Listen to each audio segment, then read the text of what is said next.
Welcome to our first visual podcast. Yeah.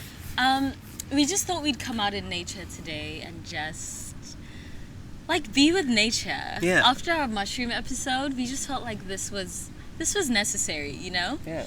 And as usual, we want to talk about romantic love. And specifically, we want to talk about non-monogamy. Mm-hmm. So, okay, in this conversation is limited to polyamory, which is different from polygamy.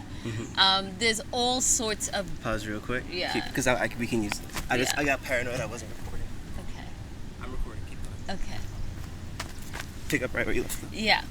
Today I want us to discuss polyamory because it's so prevalent.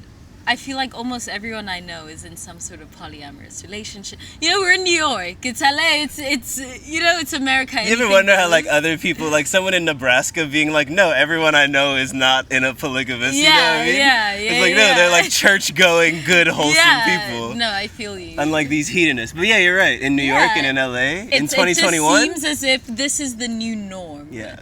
Polyamory, by definition, is the practice of engaging in multiple sexual or romantic entanglements,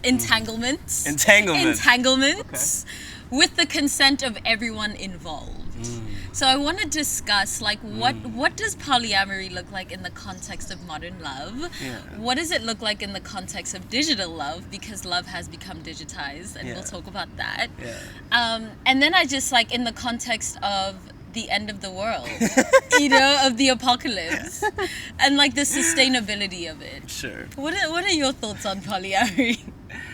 I mean, I just think we should call it what it is. Which is what? Which is sexual and emotional. Okay, no, let me reframe my question. Okay. Do you believe that polyamory is sustainable long term?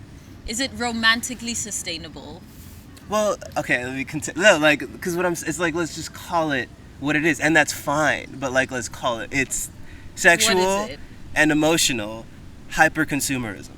Oh, why do you feel that way? So, do we think that it's just a coincidence that in this era of late-stage capitalism, where we are consuming more than any other time in history, that this is when polyamory starts to flourish?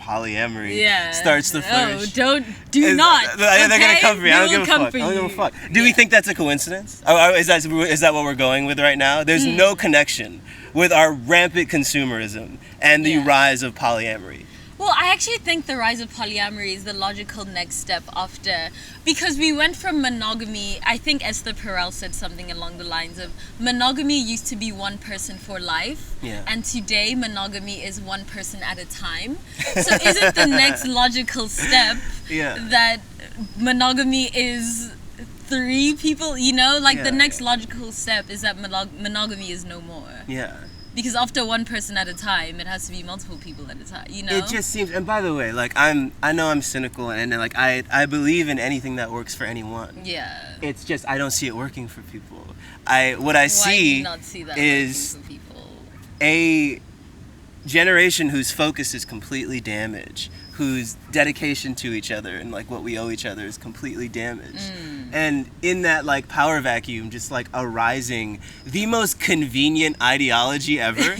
It's so convenient for people who have hard time committing to people, to maybe people who are damaged from past relationships. It's a nice little defense mechanism you can throw on getting a little bit of everything all of the time and finding virtue in that. I'd like to argue I'm not with non-committal. I don't have commitment issues. I'm polyamorous. Doesn't that sound so much better? Doesn't that sound so much better than, hey, I had a boyfriend at 21 who really fucked me up. He cheated on me, and I actually want love, but I'm actually too scared to ever put all my eggs in one basket again. That terrifies me. Yeah. But instead of saying that, or instead of being bitter because that's a bit too played out in 2021, now I'm polyamorous. And what a convenient way to never get hurt, to have one egg in a million baskets. What a and by the way, I'm not even shitting on it. Yeah. Let's just be honest. And it's the connection between the extent to which we consume. The Are extent you to which saying- people okay, wait, buy hold on, clothes. hold on. People buy more clothes than Yeah. they've ever bought before. People buy more cars than they've ever bought before. People live as many different places, have as many careers than ever before. yeah. Let's just tie it to late stage capitalism. Yeah. Let's not pretend like these two things are completely separate. Let's not pretend like this isn't a product of alienation. Yeah. Like it completely is, and that's fine if it makes you happy. But if you But think let's be about, honest, no, like- if like- we're like- contextualizing polyamory under capitalism, Sure. and we all know that capitalism undermines anything progressive will be undermined by capitalism, so Yeah. we can agree on that. Yeah. With that being said, are you saying that polyamory is worse than monogamy, or are you saying that it Oh, creates no. as many problems as it solves?